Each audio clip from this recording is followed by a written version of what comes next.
কথায় আছে দাঁত থাকিতে দাঁতের মর্যাদা নাই। আমরা দাঁতকে পরিষ্কার পরিচ্ছন্ন এবং সুস্থ রাখার জন্য, ভালো রাখার জন্য কয় বেলা কখন কিভাবে ব্রাশ করা প্রয়োজন বা কি কি করণীয় রয়েছে এ বিষয়ে দুইটি কথা বলি। যাদের ধৈর্য আছে, সময় আছে, প্রয়োজন আছে শুনে যাবে।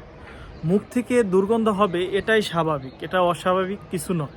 আপনি যদি যথেষ্ট পরিমাণ পরিষ্কার না রাখেন তাহলে দুর্গন্ধ হওয়াটা অস্বাভাবিক কিছু নয়। আপনি যদি বলেন যে না আমার মুখ থেকে সুগন্ধ আসে, এটা মানার মতো নয়। শুনতে খারাপ শোনা যায়, এটাই সত্য। দুই বেলা অন্তত ব্রাশ করতে হবে।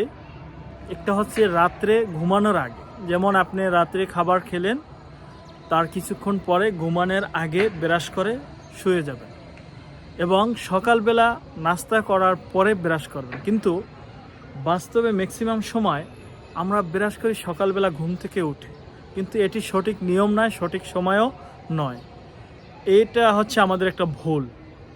আমরা যখন সকালবেলা নাস্তা করব, নাস্তার পরে আমরা ব্রাশ করব, এবং রাত্রে ঘুমানোর আগে খাবারের পরে ব্রাশ করব। এখন ব্রাশ করার সিস্টেমেও কিছু ভুল রয়েছে। আমরা ব্রাশ করি এইভাবে, মানে ব্রাশটা এইভাবে ধরি, এদিক থেকে এদিক আনি, এদিক থেকে এদিক আনি, এইভাবে ব্রাশ করি। এটাও ভুল পদ্ধতি। সঠিক হচ্ছে আপনি ব্রাশটাকে এভাবে উপর নিচে করবেন, মানে নিচ থেকে, মাড়ির নিচ থেকে উপর দিকে টানবেন। যেমন এই যে দাঁতগুলো আছে, এই দাঁতের গোড়া থেকে উপরে ব্রাশগুলো এভাবে টানবেন। এভাবে টেনে টেনে সব দাঁতগুলো পরিষ্কার করার চেষ্টা করবেন। এরপরে দাঁতের ফাঁকে অনেক সময় কিছু ময়লা জমে যায়, সেগুলো ব্রাশে যদি না আসে সেক্ষেত্রে আপনার সুতা আছে, সুতার মতো ফাঁকে সুতা ঢুকিয়ে পরিষ্কার করার চেষ্টা করবেন। আর বাচ্চাদের দাঁতের ক্ষেত্রে আরও বেশি যত্নশীল হতে হবে।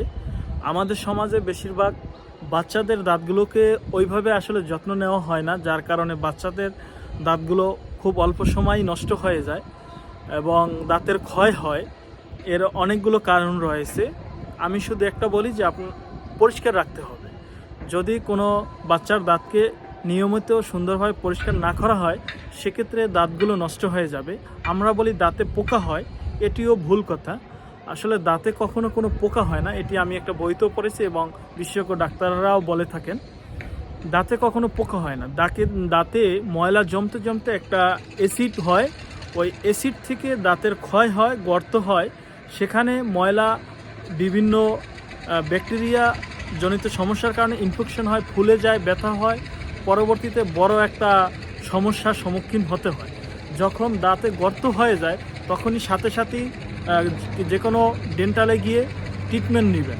গর্ত হয়ে যদি ব্যথা শুরু হয়ে যায় তাহলে আবার বড় একটা ঝামেলায় পড়ে যাবেন, বড় টাকার একটা বড় অ্যামাউন্টের চিকিৎসাও নিতে হবে। তো ব্যথা হওয়ার আগে যখন একটু ফুটো হয় বা কালো হয় তখনই কোনো ডেন্টাল চিকিৎসকের চিকিৎসা নেবেন। বাকি সকল কথা অন্য কোনো ভিডিওতে বলার চেষ্টা করব। আসসালামু আলাইকুম। সচেতন নাগরিকের সাথে থাকবেন।